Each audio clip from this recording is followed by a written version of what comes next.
Muy buenas tardes, estimado estudiante. Te saluda una vez más el profesor Miguel Ángel, docente del curso de literatura. Queridos estudiantes, nosotros vamos a seguir desarrollando los temas en nuestro curso. En esta oportunidad vamos a trabajar lo que es la literatura de la conquista. La semana pasada hemos estado viendo lo que es la literatura prehispánica o la literatura quechua o también conocido como la literatura incaica, ¿no? Recuerda que la literatura incaica o prehispánica finaliza justamente con la llegada de los españoles. ¿En qué año, profesor? En el año 1532. Entonces, vamos a ver lo que es la literatura de la conquista. ¿Qué pasó después de que puedan llegar los españoles al territorio del imperio del Tahuantinsuyo? ¿Qué cambio se realizó? ¿Qué costumbres trajeron? ¿Y cómo se desarrolló la literatura en este periodo? A continuación, acompáñame, mi estimado estudiante, a ver lo que es la literatura de la conquista. Rapidito, mi estimado estudiante, nos ubicamos en este caso ese encuentro de dos mundos, ¿no? El encuentro de dos culturas, uno europeo y el otro americano, o en este caso América, ¿no? Ahora, voy a empezar siempre con el contexto histórico. Cuando hablo de la literatura, de cada movimiento literario o de cada periodo literario, siempre tengo que ubicarme qué estaba pasando o qué estaba ocurriendo cuando se desarrolla, por ejemplo, la literatura de la conquista, ¿no? Cuando se desarrolla la literatura de la conquista, qué cosa se hizo en esto de la literatura de la conquista, en este caso en el contexto histórico. Por eso vamos viendo rápidamente el contexto histórico. Recuerda que la literatura de la conquista se desarrolló entre el año 1532 y 1570. Durante este tiempo se desarrolla la literatura de la conquista. Después de la literatura de la conquista, mi estimado estudiante, viene la literatura colonial. ¿Ok? Ahora, vamos viendo rapidito que la literatura de la conquista, obviamente, se inicia con la llegada de los españoles. También va a finalizar, en este caso, la literatura incaica, como lo dije, con la muerte de Atahualpa, en el año 1532. Fin del imperio incaico, imposición de normas y costumbres occidentales. Recuerda que los incas, por ejemplo, realizaron una de las actividades primordiales, ¿no? Para que pueda sostenerse, puede decir, el imperio del Tahuantinsuyo: la agricultura, la ganadería y el comercio. Pero en este caso, con la llegada de los españoles, mi estimado estudiante, ya la agricultura se va a reemplazar por la minería. Un cambio radical agrícola por lo que es la minería.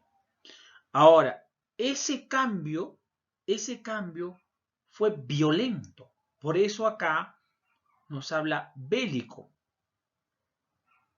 No solo la agricultura, sino también la lengua y en este caso la religión. La ley era eso, ¿no? O hablas el castellano y ya dejas lo que has estado practicando anteriormente, o si no mueres. Entonces, bueno, los españoles pues arrasaron, ¿no? Se dice por historia del Perú que antes de que lleguen los españoles, el imperio del Tahuantinsuyo tenía aproximadamente 12 millones de habitantes. 12 millones de habitantes. Pero cuando se retira, entre comillas, cuando se van, entre comillas, los españoles, porque en realidad no se van, se queda en el territorio peruano, indican que más o menos quedaron algo de 1 millón a 2 millones de indígenas. prácticamente arrasaron con más de 10 millones de habitantes del Imperio del Tahuantinsuyo. Estos, ¿cómo desaparecen? Muchos fueron esclavizados ahí en las minas, ¿no? Muchos, en este caso, se negaban a practicar las costumbres que traían los españoles, entonces terminaban pues muertos, ¿no? Entonces vamos viendo de que la conquista, que no debería ser la conquista, ¿no? Invasión, fue pues muy violento. Ahora, mi estimado estudiante, vamos a desarrollar las manifestaciones literarias en la literatura de la conquista. Vamos a ver que se trabajó en la literatura de la conquista la copla, romance y la crónica. Si hablo de copla, es una composición literaria breve, ¿no? Que básicamente está aludido al pueblo o es popular. Y el romance es trabajado, es desarrollado por los clérigos, por los sacerdotes. Por eso este romance es una composición lírica y narrativa, pero dice acá erudita, culto, ¿no? Claro, obviamente los sacerdotes, hombres preparados, ¿no? Y esto pues con la finalidad de que las obras estaban proyectadas a que estos romances, con la finalidad de informar al rey. La crónica es una composición literaria escrita en prosa, es narración. Pero una crónica, a diferencia de romance y copla, la crónica es una descripción de cómo se encuentra un territorio, qué se hizo y qué es lo que practicaba. Por eso su objetivo nos dice que es informar. Y dentro de los cronistas vamos a encontrar cronistas españoles, mestizos, indígenas. Cada uno tiene su forma de poder presentar, describir, informar lo que se hizo durante la literatura o lo que se hizo durante la conquista. Y también en el caso de los mestizos nos hablarán cómo lo encontraron los españoles a los indígenas, a los incas, y por otro lado, también en esa crónica nos hablará, ¿no? El máximo representante de los cronistas mestizos, Inca Garcilaso de la Vega, nos hablará de lo que hicieron los españoles ya en el territorio del imperio incaico y la guerra civil, ¿no? La guerra entre los conquistadores, se puede decir. Los cronistas. Ya anteriormente, mi estimado estudiante, hemos estado viendo que es una crónica y también les he dicho que existieron tres clases de cronistas. Recuerda que la crónica es una obra literaria que servía para poder informar, ¿no? Para describir todo lo que encuentran en su entorno. Los cronistas, hay tres clases de cronistas. El primero, los españoles, escribían las crónicas, pero basándose en ese caso con la información que llegaba a España. Por eso acá estamos poniendo visión lejana del relato americano. Todo lo que llegaba a España, todos los comentarios, las historias, todo eso lo plasmaban los españoles.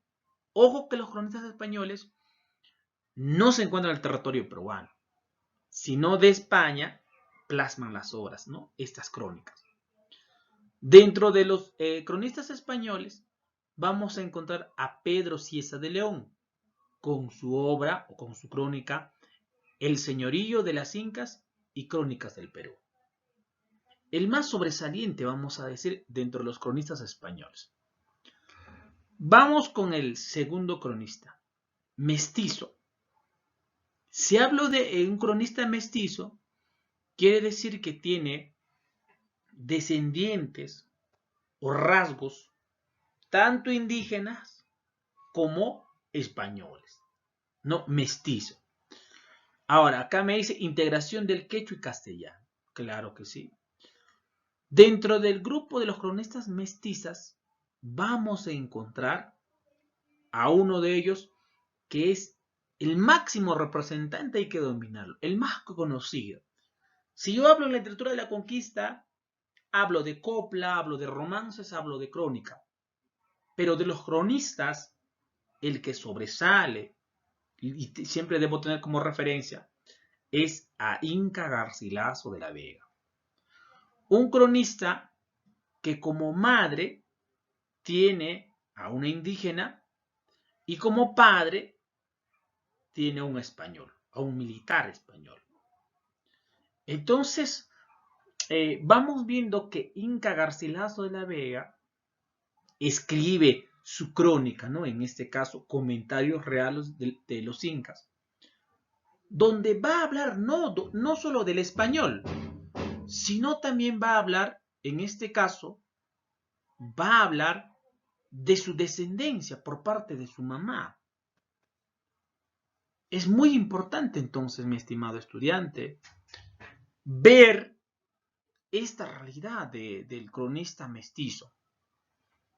Ahora, voy viendo por otro lado al último cronista, o en este caso, cronistas indígenas, que son netos, ¿no? Ellos, descendencia de los indígenas.